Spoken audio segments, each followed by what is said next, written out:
руханиятының қара шаңырағы Сәкен Сейфуллин атындағы орталықтандырылған кітапханалар жүйесінің ұжымына басшысы қазір Гүлмайра ханымға көптен көп рахметімді айтқым келеді. Баршаларыңызды осы Рамазан айы оразамен құттықтағым келеді. Оразаларыңыз қабыл болсын. Осы оразамызбен тұспа-тұс Наурыз мерекесі келе жатыр. Сол Наурыз мерекеміз құтты болсын. Еліміз аман, жұртымыз тыныш болсын. Енді отбасы жайлы сұрақ қойып жатсыз. Отбасы құндылықтары деген негізі үлкен ауқымды тақырып.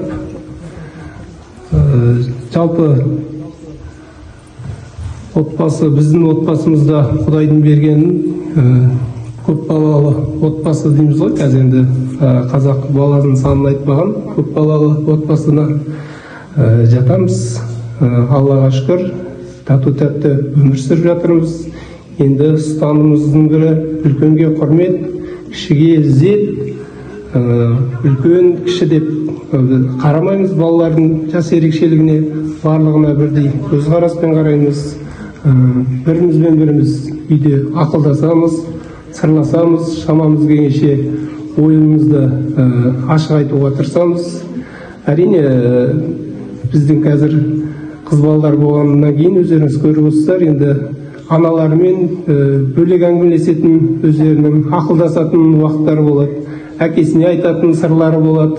Соның бәрі біздің отбасымызда ашық. Қазір өздеріңіз білесіздер, барлығымыз жұмыс басты болып кеттік, енді жасырамаймыз оны. Таңертең барлығымыз жұмысқа кетеміз, балалар сабаққа кетеді, арасында үйірмелер бар.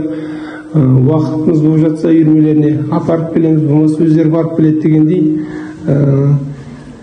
Кешке бүгінгі уақыт қой, жұмыстан кейінгі уақытта, соса дастархан басында басымыз қосылып, сол жерде барлығымыз балам бүгін күнің қалай басталды, қалай өтті, сабақтарың қалай болды деп баламыздарымыздың барлығымыз бір-біріміздің қас-қабағымызға бір қарап аламыз да, әрі қарай әңгіме солай өзі өрби түседі.